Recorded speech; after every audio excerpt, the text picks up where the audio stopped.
ಎಲ್ರಿಗೂ ನಮಸ್ಕಾರ. ಧ್ರುವತಾರೆ ಯೂಟ್ಯೂಬ್ ಚಾನೆಲ್ಗೆ ಸ್ವಾಗತ. ಸ್ನೇಹಿತರೆ, ಕನ್ನಡ ಸಿನಿಮಾ ರಂಗದಲ್ಲಿ ಕುಮಾರತ್ರಯರು ಹೇಗೋ ಹಾಗೆ ಕನ್ನಡದ ಪಂಚ ಕನ್ಯೆಯರು ಅಂತ ಹೇಳಿ ಆರತಿ, ಭಾರತಿ, ಕಲ್ಪನಾ, ಮಂಜುಳಾ ಹಾಗೂ ಚಂದ್ರಕಲಾರವರನ್ನ ಕರೀತಿದ್ವಿ. ಹಾಗೆ ಈ ಐವರು ಪಂಚ ಕನ್ಯೆಯರಲ್ಲಿ ಇದೀಗ ನಮ್ಮೊಂದಿಗೆ ಇರೋದು ಭಾರತಿ ಮತ್ತು ಆರತಿಯವರು. ಕಳೆದು ಹೋದ 3 ಮುತ್ತುಗಳಲ್ಲಿ ಪ್ರಮುಖವಾದ ಮಂಜುಳಾ ಕನ್ನಡ ಸಿನಿಮಾ ರಂಗದಲ್ಲಿ 1970ರಲ್ಲಿ ಪರಿಚಯಗೊಂಡಂತಹ ನಟಿ. ನಟಿಸಿದ 100 ಸಿನಿಮಾಗಳು, ಕೇವಲ 10 ವರ್ಷಗಳಲ್ಲಿ 100 ಸಿನಿಮಾಗಳಲ್ಲಿ ನಟಿಸುವ ಮೂಲಕ ಕನ್ನಡ ಸಿನಿ ರಸಿಕರ ಮನಸೂರೆಗೊಂಡು ಇಂದಿಗೂ ಅವರ ಮನಸ್ಸಿನಲ್ಲಿ ಅಭಿನೇತ್ರಿಯಾಗಿ ನೆಲೆಯೂರಿರುವಂತಹ ಕನ್ನಡದ ಅಪರೂಪದ ಸುರದ್ರೂಪಿ ನಟಿ ಮಂಜುಳಾರವರ ಜೀವನಕ್ಕೆ ಸಂಬಂಧಪಟ್ಟಂತಹ ವೈಯಕ್ತಿಕ ಹಾಗೂ ವೃತ್ತಿ ಜೀವನದ ಮಾಹಿತಿಗಳನ್ನ ನಿಮ್ಮೊಂದಿಗೆ ಹಂಚಿಕೊಳ್ತೇನೆ. ಅದಕ್ಕೂ ಮೊದಲು ಧ್ರುವತಾರೆ ಯೂಟ್ಯೂಬ್ ಚಾನೆಲ್ನ ಸಬ್ಸ್ಕ್ರೈಬ್ ಮಾಡ್ಕೊಳ್ಳಿ, ಹಾಗೆ ವಿಡಿಯೋನ ಸ್ಕಿಪ್ ಮಾಡದೆ ಪೂರ್ತಿಯಾಗಿ ನೋಡಿ. ಸ್ನೇಹಿತರೆ, ನಟಿ ಮಂಜುಳಾ ಅಂದ ಕೂಡಲೇ ನಮ್ಮ ಮುಂದೆ ಬರೋದು ಆ ಚೈತನ್ಯದ ಚಿಲುಮೆಯಂತೆ ಇದ್ದಂತಹ ನಟಿ, ಹರಳು ಉರಿದಂತೆ ಪಟಪಟನೆ ಮಾತನಾಡ್ತಿದ್ದಂತಹ ಚಿನುಕುರ್ಲಿ ಪಟಾಕಿ, ಅಣ್ಣವರ ಎದುರಿಗೇನೆ ಸವಾಲು ಎಸೆದು ಅಭಿನಯಿಸಿದಂತಹ ಅಭಿನೇತ್ರಿ ನಟಿ ಮಂಜುಳಾರವರು. ಇಂತಹ ನಟಿಯ ಬಗ್ಗೆ ನಮ್ಮ ಚಾನೆಲ್ನಲ್ಲಿ ಅವರ ಜೀವನಗಾಥೆಯನ್ನ ಹೇಳ್ತಿರೋದಕ್ಕೆ ಹೆಮ್ಮೆ ಅನ್ಸುತ್ತೆ. ಸ್ನೇಹಿತರೆ, ಇವರ ಬಾಲ್ಯದ ವಿಷಯಗಳನ್ನ ನೋಡೋದಾದ್ರೆ, ಮಂಜುಳಾರವರು ಹುಟ್ಟಿದ್ದು ತುಮಕೂರಿನ ಹೊನ್ನೇನಹಳ್ಳಿಯಲ್ಲಿ ಲಿಂಗಾಯತ ಪರಿವಾರದಲ್ಲಿ ಜನ್ಮಿಸ್ತಾರೆ. ಇವರ ತಂದೆ ಪೊಲೀಸ್ ಇನ್ಸ್ಪೆಕ್ಟರ್ ಆಗಿರ್ತಾರೆ, ಶಿವಣ್ಣ ಅಂತ. ಹಾಗೆ ಇವರ ತಾಯಿ ದೇವಮ್ಮ. ಇವರಿಬ್ಬರ ಪುತ್ರಿಯಾಗಿ ಜನಿಸಿರ್ತಾರೆ ಹಾಗೂ ಅವರ ಬಾಲ್ಯದ ವಿದ್ಯಾಭ್ಯಾಸ ತುಮಕೂರಿನಲ್ಲಿಯೇ ನೆರವೇರುತ್ತೆ. ಇದಾದ ನಂತರ ಇವರು ಬೆಂಗಳೂರಿಗೆ ಬರ್ತಾರೆ. ಬೆಂಗಳೂರಿನಲ್ಲಿ ಪ್ರಭಾತ್ ಕಲಾವಿದರು ಎನ್ನುವಂತಹ ಒಂದು ನಾಟಕ ಸಂಘದಲ್ಲಿ ಅಭಿನಯವನ್ನ ಪ್ರಾರಂಭಿಸ್ತಾರೆ. ಹಾಗೂ 1966ರಲ್ಲಿ ತೆರೆಕಂಡಂತಹ ಮನೆ ಕಟ್ಟಿ ನೋಡು ಎನ್ನುವಂತಹ ಕನ್ನಡ ಸಿನಿಮಾದ ಮೂಲಕ ಬೆಳ್ಳಿ ತೆರೆಗೂ ಕೂಡ ಪದಾರ್ಪಣೆಯನ್ನ ಮಾಡುತ್ತಾರೆ ನಟಿ ಮಂಜುಳಾರವರು. ಹಾಗೆ ಈ ಸಿನಿಮಾದಲ್ಲಿ ಇವರು ಬಾಲನಟಿಯಾಗಿ ಪಾತ್ರವನ್ನ ಮಾಡಿರ್ತಾರೆ. ಇವರು ಆಗ ಅವರಿಗೆ 8 ವರ್ಷ ವಯಸ್ಸಿರುತ್ತೆ. ಹಾಗೆ ಇದಾದ ನಂತರ ಇವರು 1972ರಲ್ಲಿ ತಮ್ಮ ಪ್ರಥಮ ನಾಯಕ ನಟಿಯಾಗಿ ಅಭಿನಯಿಸಿದಂತಹ ಚಿತ್ರ ಯಾರ ಸಾಕ್ಷಿ. ಹಾಗೆ ಯಾರ ಸಾಕ್ಷಿ ತೆರೆಕಂಡ ನಂತರ ಇವರಿಗೆ ಸಿಕ್ಕ ಸಿನಿಮಾವೇ ಡಾಕ್ಟರ್ ರಾಜ್ಕುಮಾರ್ ಅವರೊಂದಿನ 3.5 ವಜ್ರಗಳು ಸಿನಿಮಾ. ಡಾಕ್ಟರ್ ರಾಜ್ ರವರ ಎದುರು 3ನೇ ಸಿನಿಮಾಗೇನೆ ಇವರು ನಟಿಯಾಗಿ ಒಂದು ಆಪರ್ಚುನಿಟಿ ಸಿಗುತ್ತೆ. ಆ ಒಂದು ಆಪರ್ಚುನಿಟಿನ ಸದುಪಯೋಗ ಪಡಿಸಿಕೊಂಡಂತಹ ಮಂಜುಳಾರವರು ಅಮೋಘವಾಗಿ ಅಭಿನಯಿಸುವುದರ ಮೂಲಕ ಕನ್ನಡದಲ್ಲಿ ಒಬ್ಬ ಕಾನ್ಫಿಡೆಂಟ್ ಹೀರೋಯಿನ್ ಆಗಿ, ಹಾಗೆ ಒಂದು ತಮ್ಮ ಗುರುತನ್ನ ಮೂಡಿಸುವಂತಹ ಹೀರೋಯಿನ್ ಆಗಿ ಬೆಳಿತಾರೆ. ಅದಾದ ನಂತರ ಅವರು ಕನ್ನಡ ಸಿನಿಮಾಗಳಲ್ಲಿ, ಅದರಲ್ಲೂ ಕೂಡ ಅಣ್ಣವರ ಜೊತೆಗೆ ಹಿಂದಿಂದೇನೆ ಅವರ ಸಿನಿಮಾಗಳು ಬರುತ್ತೆ. 1973ರ 3.5 ವಜ್ರಗಳು ಸಿನಿಮಾ, ಹಾಗೂ ಅದಾದ ನಂತರ 2 ಕನಸು ಸಿನಿಮಾಗಳಿಗೆ ಆಯ್ಕೆ ಆಗ್ತಾರೆ. ಸಂಪತ್ತಿಗೆ ಸವಾಲ್ನ ದುರ್ಗಿ ಪಾತ್ರವನ್ನ ಜನರು ಮರೆಯೋ ಹಾಗೆ ಇಲ್ಲ. ಅಣ್ಣವರ ಎದುರಿಗೆ ಅಷ್ಟು ಧೈರ್ಯದಿಂದ, ಗಾಂಭೀರ್ಯದಿಂದ ಆ ಏಕವಚನದಲ್ಲಿ ಮಾತನಾಡುವಂತಹ ಆ ಚಿಕ್ಕ ಹುಡುಗಿ, ಅಣ್ಣವರಿಗೆ ಮಗಳ ರೀತಿ. ಯಾಕಂದ್ರೆ ಅವರು ತಾವೇ ಒಂದು ಇಂಟರ್ವ್ಯೂನಲ್ಲಿ ಹೇಳ್ಕೊಂಡಿದ್ದಾರೆ, ರಾಜ್ಕುಮಾರ್ ಅವರನ್ನ ಅಂಕಲ್ ಅಂತ ಕರೀತಾ ಇದ್ರಂತೆ. ಅಂತಹ ದೊಡ್ಡ ನಾಯಕನ ಎದುರಿಗೆ ಆ ಒಂದು ಏಕವಚನದಲ್ಲಿ ಮಾತನಾಡಬೇಕು. ಅಣ್ಣವ್ರಿಗೆ ನೀವು ಆ ಸಿನಿಮಾ ನೋಡಿದ್ದೆ ಆದ್ರೆ ಗೊತ್ತಿರುತ್ತೆ ಯಾವ ರೀತಿ ಸಂಬೋಧಿಸ್ತಿದ್ರು ಅಂತ ಹೇಳಿ, ಯಾವ ಪದಗಳನ್ನ ಬಳಸ್ತಾ ಇದ್ರು ಅಂತ ಹೇಳಿ. ಆ ಒಂದು ಕ್ಯಾರೆಕ್ಟರ್ನ ಅಣ್ಣವರ ಎದುರಿಗೆ ಮಾಡ್ತಾರೆ. ನಿಜಕ್ಕೂ ಕೂಡ ಅದು ಸವಾಲಿನ ಪಾತ್ರವೇ. ಅಣ್ಣವರ ಮುಂದೆ ನಿಂತು ಸವಾಲೆಸೆದಂತಹ ಧೀಮಂತ ನಾಯಕಿ ನಮ್ಮ ಮಂಜುಳಾರವರು. ಅದಾದ ನಂತರ ಭಕ್ತ ಕುಂಬಾರದಲ್ಲಿ ಅವರ ಪಾತ್ರ ಆಗಿರ್ಬೋದು, ಹೀಗೆ ಅತ್ಯಂತ ಪ್ರೌಢಿಮೆ ಇರುವಂತಹ ವಿವಿಧ ರೀತಿಯ ಒಂದು ಪಾತ್ರಗಳನ್ನ ಮಾಡದಂತಹವರು. ನಟ ವಿಷ್ಣುವರ್ಧನ್, ಶಂಕರ್ ನಾಗ್, ಅನಂತ್ ನಾಗ್, ಶ್ರೀನಾಥ್, ಹೀಗೆ ಕನ್ನಡದ ದಿಗ್ಗಜ ನಟರುಗಳ ಜೊತೆಗೆ ಅಭಿನಯಿಸಿ ಕೇವಲ 10 ವರ್ಷಗಳಲ್ಲೇ 100 ಸಿನಿಮಾಗಳನ್ನ ನಟಿಸಿದಂತಹ ಕನ್ನಡದ ಏಕೈಕ ನಾಯಕಿ, ಅಭಿನೇತ್ರಿ ನಮ್ಮ ಮಂಜುಳಾರವರು. ಹಾಗೆ ಇವರು 1986ರಲ್ಲಿ ವಿಧಿವಶರಾಗ್ತಾರೆ. ಅದು ಕೂಡ ಅವರ ಮನೆಯ ಗ್ಯಾಸ್ ಸ್ಫೋಟದಿಂದಾಗಿ, ಗ್ಯಾಸ್ ಸಿಲಿಂಡರ್‌ನ ಸ್ಫೋಟದಿಂದಾಗಿ ನಿಧನ ಹೊಂದುತ್ತಾರೆ ಅಂತ ಹೇಳ್ತಾರೆ. ಹಾಗೆ ಇವರ ಈ ಒಂದು ಸಾವಿಗೆ ಸಂಬಂಧಪಟ್ಟಂತೆ ಬಹಳಷ್ಟು ವಿಚಾರಗಳು ಹಾಗೆ ಒಂದಷ್ಟು ರೂಮರ್ಸ್‌ಗಳಾಗಿರ್ಬೋದು, ಗಾಸಿಪ್‌ಗಳಾಗಿರ್ಬೋದು ಹರಿದಾಡಿದ್ವು. ಆಕೆ ಚೀಟಿ ನಡೆಸ್ತಾ ಇದ್ರು ಅವರ ತಾಯಿ. ಹಾಗೆ ಅದರಲ್ಲಿ ಇವರ ಇನ್ವಾಲ್ವ್‌ಮೆಂಟ್ ಕೂಡ ಇತ್ತು. ಇದರಿಂದಾಗಿ ಅವರು ಏನು ವಜ್ರವನ್ನ ನುಂಗಿ ಪ್ರಾಣ ಬಿಟ್ರು. ಅವರು ಬೆರಳಿಗೆ ಹಾಕಿದ್ದಂತಹ ವಜ್ರದ ಉಂಗುರವನ್ನ ಪುಡಿ ಮಾಡಿ ಕುಟ್ಟಿ ಅದನ್ನ ಹಾಲ್ಗೆ ಹಾಕಿ ಕುಡಿದು ಸತ್ರು ಅನ್ನುವಂತಹ ಒಂದಷ್ಟು ರೂಮರ್ಸ್‌ಗಳು ಹಬ್ಬಿದ್ವು. ಅದೇ ರೀತಿಯಾಗಿ ಅವರ ವೈವಾಹಿಕ ಜೀವನ ಸರಿ ಇರ್ಲಿಲ್ಲ. ಯಾಕಂದ್ರೆ ಅವರು ಆಯ್ಕೆ ಮಾಡಿಕೊಂಡಂತಹ ಜೋಡಿ 1979ರಲ್ಲಿ ವಿವಾಹ ಆಗ್ತಾರೆ. ಅವರು ಸಿನಿಮಾ ರಂಗದಲ್ಲಿ ಅತ್ಯಂತ ಪೀಕ್ ನಲ್ಲಿ ಇದ್ದಂತ ಸಮಯ. ಸಿನಿಮಾಗಳು ಸಾಲು ವರ್ಷಕ್ಕೆ 10ರಂತೆ ಸಿನಿಮಾಗಳನ್ನ ಮಾಡ್ತಿದ್ದಂಥವ್ರು.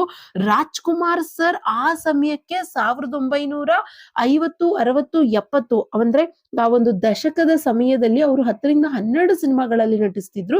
ಅವರ ಸರಿಸಾಟಿಯಾಗಿ 1970ರಲ್ಲಿ ಬಂದಂತಹ ಈ ನಟಿ ಸುಮಾರು 10 ಸಿನಿಮಾಗಳಲ್ಲಿ, ವರ್ಷಕ್ಕೆ 10 ಸಿನಿಮಾಗಳಲ್ಲಿ ನಟಿಸ್ತಿದ್ರು ಅಂತಂದ್ರೆ ಅಂದಿನ ಕಾಲಕ್ಕೆ ಕನ್ನಡದ ಸೂಪರ್ ಸ್ಟಾರ್ ನಟಿ, ಭಾರತೀಯ ಸಿನಿಮಾದ ಸೂಪರ್ ಸ್ಟಾರ್ ನಟಿ ಅಂತಾನೆ ಹೇಳ್ಬೋದು. ಇಂದಿನ ನಟಿಯರಿಗೆ ವರ್ಷಕ್ಕೆ 1 ಸಿನಿಮಾಗಳಲ್ಲೂ ಕೂಡ ನಟಿಸೋದಕ್ಕೆ ಆಗಲ್ಲ, ಅಷ್ಟು ಬ್ಯುಸಿ ಇದ್ದು ಬಿಡ್ತಾರೆ. ಆದ್ರೆ ಅಂದಿನ ನಟಿಯರನ್ನ ನಾವು ಈಗಿನ ನಟಿಯರ ಜೊತೆಗೆ ಕಂಪೇರ್ ಮಾಡಕ್ಕಾಗಲ್ಲ. ಆ ನಟನೆ ಅಥವಾ ಅವರ ಆ ಅಮೋಘ ಅಭಿನಯ, ಆ ಫೇಶಿಯಲ್ ಎಕ್ಸ್‌ಪ್ರೆಷನ್, ಆ ಮುಖದಲ್ಲಿ ತೋರುವಂತಹ ಭಾವನೆ ಇದೆಯಲ್ಲ, ಇದು ಎಲ್ಲವೂ ಕೂಡ ಆ ಒಂದು ನಟನೆಗೆ ಹಿಡಿದಂತಹ ಕೈಗನ್ನಡಿ ಅಂತಾನೆ ಹೇಳ್ಬೋದು.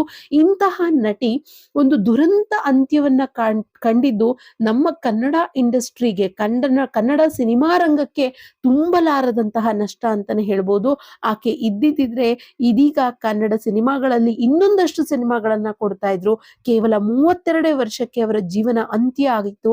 1979ರಲ್ಲಿ ಆಕೆ ತಮಿಳು ನಿರ್ದೇಶಕ ಹಾಗೂ ನಿರ್ಮಾಪಕರಾಗಿದ್ದಂತಹ ಅಮೃತಂ ರವರನ್ನ ಮದುವೆ ಆಗ್ತಾರೆ. ಅದು ಕೂಡ ಅವ್ರ ಮನೆಯಲ್ಲಿ ಇಷ್ಟ ಇರಲಿಲ್ಲ. ಯಾಕಂದ್ರೆ ಈಗಾಗ್ಲೇ ಅಮೃತಂ ರವರಿಗೆ ಮದುವೆಯಾಗಿ 2 ಮಕ್ಕಳು ಕೂಡ ಇರ್ತಾರೆ. ಆದ್ರೆ ಇವರಿಗೆ ಅವರ ಮೇಲೆ ಯಾವ ರೀತಿಯ ಪ್ರೀತಿ, ಒಲವು, ಮೋಹ ಉಂಟಾಯ್ತೋ ಗೊತ್ತಿಲ್ಲ. ಅವರನ್ನೇ ಮದುವೆ ಆಗ್ಬೇಕು ಅಂತ ಹೇಳಿ ಬಹಳಾನೇ ಹಠ ಮಾಡ್ತಾರೆ. ಕೊನೆಗೆ ಅವರ ಜೊತೆ ಮದುವೆನೂ ಕೂಡ ಆಗ್ತಾರೆ. ಅವರು ತಮಿಳುನಾಡಿಗೆ ಬಹುಪಾಲು ಸಮಯವನ್ನ ಕಳೀತಿದ್ದಾರೆ. ಆದ್ರೆ ಮಂಜುಳಾರವರು ಕರ್ನಾಟಕದಲ್ಲಿ ಇರ್ತಾರೆ. ಆಗೊಮ್ಮೆ ಈಗೊಮ್ಮೆ ಬಂದು ಹೋಗ್ತಾರೆ. ಇವರಿಬ್ಬರಿಗೂ ಕೂಡ ಒಬ್ಬ ಮಗು ಕೂಡ ಇರುತ್ತೆ. ಆ ಮಗನ ಹೆಸರು ಅಭಿಷೇಕ್ ಅಂತ ಹೇಳಿ. ಹಾಗೆ ಇವರು ಬರ್ತಾ ಅವ್ರ ಜೀವನದಲ್ಲಿ ಏನೋ ಒಂದು ವ್ಯತ್ಯಯಗಳು ಆಗ್ತಾ ಇರುತ್ತೆ. ಜೀವನದಲ್ಲಿ ಅವರು ಏಕಾಂಗಿಯಾಗಿ ಒಂಟಿತನದಲ್ಲಿ ಕಳೀತಾ ಇರ್ತಾರೆ. ಕೇವಲ 30-31ನೇ ವಯಸ್ಸಿಗೆ ಅವ್ರಿಗೆ ಒಂದ್ ರೀತಿ ಏಕಾಂಗಿತನ ಕಾಡ್ಬಿಡುತ್ತೆ. ಇದರಿಂದಾಗಿ ಅವರು ತುಮಕೂರಿನಲ್ಲಿ, ತಮ್ಮ ಹುಟ್ಟೂರಿನಲ್ಲಿ ಒಂದಷ್ಟು ಜಾಗವನ್ನ ಖರೀದಿ ಮಾಡಿ ದೇವಸ್ಥಾನವನ್ನು ಕೂಡ ಕಟ್ತಾರೆ. ಅದಾಗಲೇ ಆಧ್ಯಾತ್ಮಿಕ ಮನೋಭಾವನವನ್ನ ಬೆಳೆಸ್ಕೊಂಡಿರ್ತಾರೆ ಅವರು. ಹಾಗೆ ಇವರ ಸಾವಿಗೆ ಸಂಬಂಧಪಟ್ಟಂತೆ ನಾನು ಹೇಳ್ತಾ ಇದ್ದೆ, ಅವರು ಗ್ಯಾಸ್ ಸ್ಟವ್ ಬರ್ಸ್ಟ್ ಆಗಿ ಸಾಯ್ತಾರೆ. ಆದ್ರೆ ಅದಕ್ಕೆ ಕಟ್ಟಿದಂತಹ ಊಹಾಪೋಹಗಳು ನೂರಾರು. ಈಗಲೂ ಕೂಡ ನಮ್ಮಲ್ಲಿ ಎಷ್ಟೋ ಜನಕ್ಕೆ ಮಂಜುಳಾರವರು ಚೀಟಿ ವ್ಯವಹಾರ ಮಾಡಿ ಸತ್ ಹೋದ್ರು ಅಂತ ಹೇಳಿ ನಂಬ್ಕೊಂಡಿದ್ದಾರೆ. ಇನ್ನೊಂದಷ್ಟು ಜನ ಬೇರೆ ಒಂದಷ್ಟು ರೂಮರ್ ನಾವು ಇಟ್ಕೊಂಡಿದ್ದಾರೆ. ಆದ್ರೆ ಅವರು ಆಕ್ಸಿಡೆಂಟ್ ಆಗಿ ಸತ್ತಿರೋದಕ್ಕೆ ಅವರ ಮನೆಯವರೇ ಪ್ರೂಫ್ ಇದ್ದಾರೆ. ಅವರ ಸ್ವಂತ ಅತ್ತಿಗೆ ಹೇಳ್ತಾರೆ ಅವರಿಗೂ ಗ್ಯಾಸ್ ಆಕ್ಸಿಡೆಂಟ್ ನಲ್ಲಿ ದುರಂತ ಅಂತ್ಯವನ್ನ ಕಾಣ್ತಾರೆ. ಅವರ ಮಗುವಿಗೆ ಹಾಲು ಕಾಯಿಸಿಡುವುದಕ್ಕೆ ಅಂತ ಹೋಗ್ತಾರೆ. ಆ ಸಂದರ್ಭದಲ್ಲಿ ಗ್ಯಾಸ್ ಸ್ಟವ್ ಹಾಗೂ ಸ್ಟವ್ ನ ಹಚ್ತಾರೆ. ಗ್ಯಾಸ್ ಲೀಕ್ ಆಗ್ತಾ ಇರೋದು ಅಥವಾ ಗ್ಯಾಸ್ ನ ಆನ್ ಮಾಡಿರೋದು ಅವ್ರಿಗೆ ಗೊತ್ತಿಲ್ಲ. ಹಾಗೆ ಕಿಚನ್ ಬಾಗ್ಲು ಹಾಕೊಂಡು ಹೊರಗಡೆ ಬರ್ತಾರೆ. ನಂತರ ಹೋಗಿ ಗ್ಯಾಸ್ಗೆ ಬೆಂಕಿ ಹೊತ್ತಿಸುವಂತ ಸಮಯದಲ್ಲಿ ಈ ರೀತಿ ಅವಘಡ ಆಗಿ ಅವರನ್ನ ಕಳ್ಕೋಬೇಕಾಗತ್ತೆ. 1 ವಾರ ಅವರು ಆಸ್ಪತ್ರೆಯಲ್ಲಿದ್ದು ನರಳುತ್ತಾರಂತೆ. ಬೆಂಗಳೂರಿನ ವಿಕ್ಟೋರಿಯಾ ಆಸ್ಪತ್ರೆಯಲ್ಲಿ ಇರ್ತಾರೆ. ಟ್ರೀಟ್ಮೆಂಟ್ ಅನ್ನ ಪಡ್ಕೊಳ್ತಿದ್ದಾರೆ. ಆ ಸಮಯಕ್ಕೆ ಅವರನ್ನ ನೋಡಲು ಹೋದಂತಹ ಕನ್ನಡದ ಅತ್ಯಂತ ದೊಡ್ಡ ನಟ ಅವರನ್ನ ಅಂಗಲಾಚಿ ಬೇಡ್ಕೊಳ್ತಾರೆ, ನನಗೆ ಸಾಯೋದಕ್ಕೆ ಇಷ್ಟ ಇಲ್ಲ, ನನ್ನನ್ನ ಬದುಕಿಸ್ಕೊಡಿ ಅಂತ ಹೇಳಿ. ಆ ನಟ ಬೇರಾರು ಅಲ್ಲ, ಸತತ 35 ಸಿನಿಮಾಗಳಲ್ಲಿ ಮಂಜುಳಾರವರ ಒಟ್ಟಿಗೆ ಅಭಿನಯಿಸಿದಂತಹ ಕನ್ನಡದ ಪ್ರಣಯ ರಾಜ ಶ್ರೀನಾಥ್ ರವರು. ಹೌದು ಸ್ನೇಹಿತರೆ, ಶ್ರೀನಾಥ್ ರವರು ಹಾಗೂ ಮಂಜುಳಾರವರ ಜೋಡಿ ಹಿಟ್ ಪೇರ್ ಅಂತಾನೆ ಅನ್ನಿಸ್ಕೊಂಡಿತ್ತು. ಅವರ ಅಭಿನಯದ ಬೆಸುಗೆ ಸಿನಿಮಾ ನೋಡಿದಷ್ಟು ಕಾಲ ಅದನ್ನ ನೋಡ್ಬೇಕು ಅನ್ಸುತ್ತೆ. ಅಂತಹ ಸಿನಿಮಾಗಳನ್ನ ಕೊಟ್ಟಂತವ್ರು ಸತತ 35 ಸಿನಿಮಾಗಳಲ್ಲಿ ಒಟ್ಟಾಗಿ ಆಕ್ಟ್ ಅನ್ನ ಮಾಡಿದ್ರು. ತೆರೆ ಮೇಲೆ ಪ್ರೇಮಿಗಳಾಗಿ, ಗಂಡ ಹೆಂಡತಿಯಾಗಿ ಅಭಿನಯ ಮಾಡಿದ್ರೆ, ತೆರೆ ಹಿಂದೆ ಅವರಿಬ್ರದ್ದು ಕೂಡ ಅಣ್ಣ ತಂಗಿಯ ಬಾಂಧವ್ಯ ಇತ್ತು. ಅವರನ್ನ ಹತ್ತಿರದಿಂದ ನೋಡಿದಂಥವ್ರು, ಅವರ ಕುಟುಂಬಸ್ಥರು ಹೇಳ್ಕೊಳ್ಳೋದು, ಅವರು ಅಣ್ಣ ತಂಗಿ ರೀತಿನೇ ಅಣ್ಣ ತಂಗಿ ಅಂತೆಯೇ ಇರ್ತಿದ್ರು. ಅವ್ರನ್ನ ಅಣ್ಣ ಅಂತಾನೆ ಸಂಬೋಧಿಸ್ತಿದ್ರು. ನಾನು ಬದುಕಬೇಕು ಅಣ್ಣ, ನನ್ನನ್ನು ಉಳಿಸ್ಕೊಳ್ಳಿ ಅಂತ ಹೇಳಿ ಅವರು ಬೇಡ್ಕೊಂಡಿದ್ರಂತೆ. ಈ ರೀತಿಯಾದಂತಹ ಕಣ್ಣೀರಿನ ಕಥೆಯನ್ನ ಅವರ ಸ್ವಂತ ಅತ್ತಿಗೆಯನ್ನೇ ಹೇಳ್ಕೊಂಡಿದ್ದಾರೆ. ಹಾಗೆ ರಾಜ್‌ಕುಮಾರ್ ಅವರೊಂದಿಗೆ, ವಿಷ್ಣುವರ್ಧನ್ ರವರೊಂದಿಗೆ ಕನ್ನಡ ಸಿನಿಮಾ ಮಾತ್ರ ಅಲ್ಲದೆ ನಟಿ ಮಂಜುಳಾರವರು ತೆಲುಗು, ತಮಿಳು ಸಿನಿಮಾಗಳಲ್ಲೂ ಕೂಡ ನಟನೆಯನ್ನ ಮಾಡಿದ್ರು. ಕಮಲ್ ಹಾಸನ್ ಹಾಗೂ ರ ರಜನಿಕಾಂತ್ ಅವರೊಟ್ಟಿಗೂ ಕೂಡ ನಟನೆಯನ್ನ ಮಾಡಿ ಸೈ ಎನಿಸಿಕೊಂಡು ಬಂದಂತಹ ನಟಿ. ಸುಮಾರು 102 ಸಿನಿಮಾಗಳಲ್ಲಿ ತಮ್ಮ ಜೀವಿತಾವಧಿ ಅವರು ಸಿನಿಮಾ ರಂಗಕ್ಕೆ ಬಂದು 10 ವರ್ಷದಲ್ಲಿ 102 ಸಿನಿಮಾಗಳಲ್ಲಿ ಅಭಿನಯಿಸಿದ್ದಾರೆ ಅಂದ್ರೆ ಸುಮ್ಮನೆ ಮಾತಲ್ಲ. ಅದಕ್ಕೆ ಒಂದು ತಪಸ್ಸಿರ್ಬೇಕು, ಕಲೆ ಇರಬೇಕು.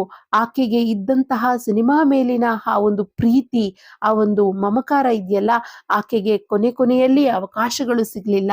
ಆಕೆ ಮದುವೆ ಆದ ನಂತರ ಆಕೆಗೆ ಸಿನಿಮಾ ರಂಗದಲ್ಲಿ ಒಳ್ಳೆಯ ಆಫರ್‌ಗಳು ಬರ್ಲಿಲ್ಲ. ನಟಿಯಾಗಿ ಆಕೆ ಕೊಟ್ಟಂತಹ ಸಿನಿಮಾಗಳು ಸಂಪತ್ತಿಗೆ ಸವಾಲ್, 3 ವಜ್ರಗಳು, 2 ಕನಸು, ಸೊಸೆ ತಂದ ಸೌಭಾಗ್ಯ, ಬೆಸುಗೆ, ಕಿಟ್ಟು ಪುಟ್ಟು, ಕಳ್ಳ ಕುಳ್ಳ, ಹಾಗೆ ಅವರ ಸಿನಿಮಾದ ಹೆಸರುಗಳನ್ನ ಹೇಳ್ತಾ ಹೋದ್ರೆ ಎಲ್ಲವೂ ಕೂಡ ಸೂಪರ್ ಹಿಟ್ ಸಿನಿಮಾಗಳೇ. ಆದ್ರೆ